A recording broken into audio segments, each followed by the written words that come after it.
Hi everyone, my name is Grace Curry, and for my Macbeth creative project for English, I've decided to do a photography analysis representing the themes in a more modern way.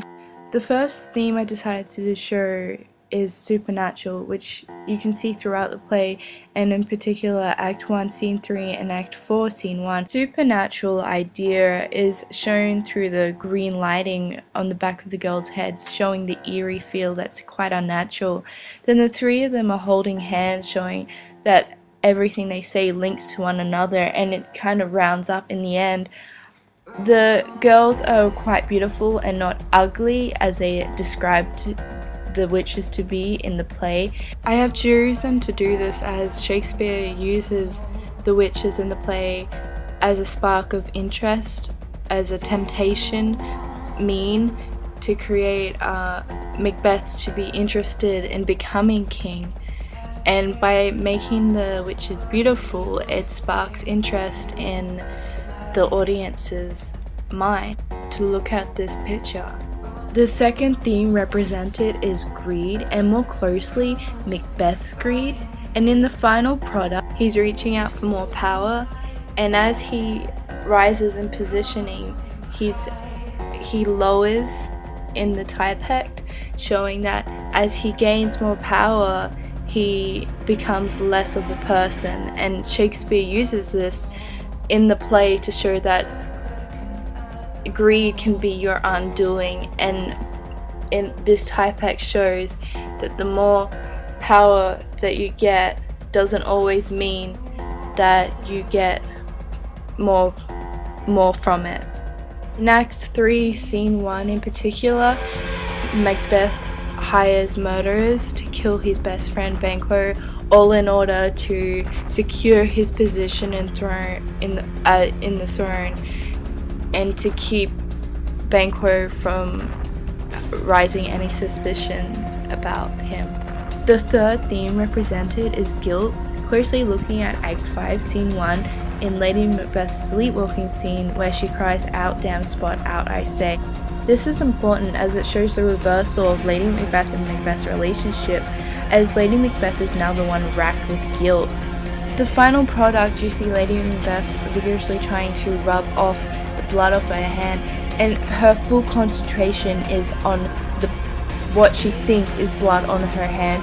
And this shows that after a while, murderous actions become so important, and they're the only things that people think about if they have committed, and the guilt is shown through this.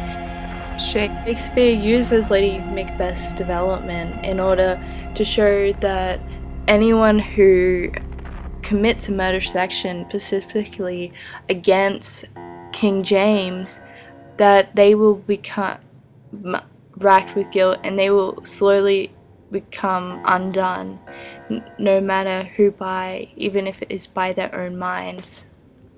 Blood shown by the lighting of her hair is also really importantly connected to guilt, as the blood is a symbol to show a connection between the murderous actions and how it has affected her in the outcome.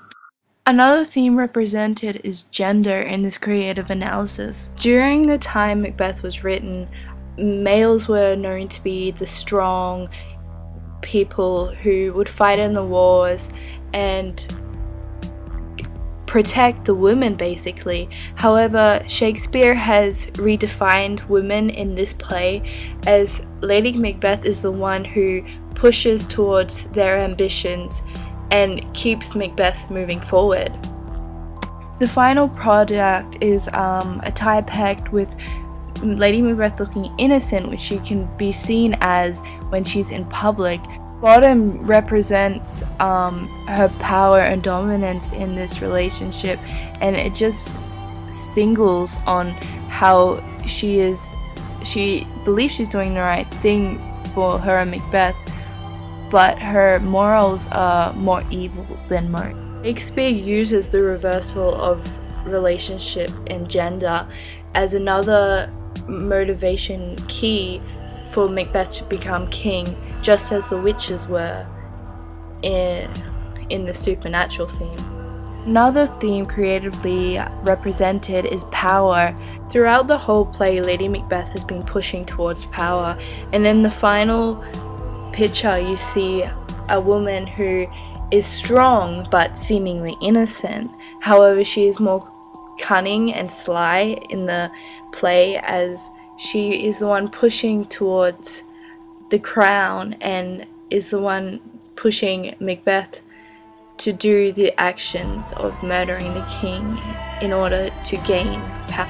Through Lady Macbeth, Shakespeare uses the theme of power to show how it is not always what it seems and can result in dire consequences. And her character is an example, as in Act 1, Scene 5, she goes from being this strong, knowing woman of what she wants in life to becoming suicidal and guilt-ridden because she strived towards that power, and in the end it made her do things that she shouldn't have done humanely. Temptation is also represented in the play. Temptation is more so seen in the beginning of the play when Lady Macbeth and Macbeth are deciding whether or not to believe the prophecy because the supernatural are known to be evil.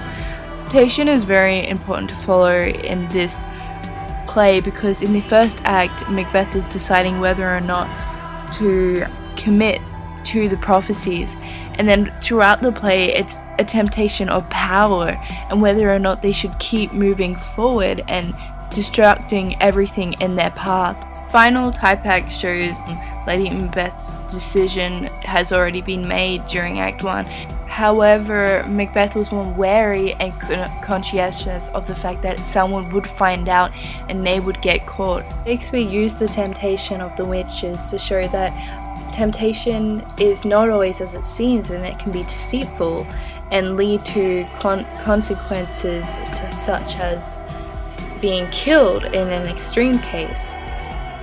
And Shakespeare uses this play as a message to all people that temptation doesn't always lead to your final expectation. 6 main themes of William Shakespeare's Macbeth are addressed in this photo analysis for my English creative project. Each theme is significant throughout the play, and William Shakespeare uses each of them to address a strong message to convey to the audience. This analysis was to create a more visual effect to convey the themes from Macbeth by William Shakespeare that Shakespeare was trying to produce and describe to the audience. However, I try to modernize this analysis to convey to a more modern, less sophisticated audience that may have not studied Macbeth in depth.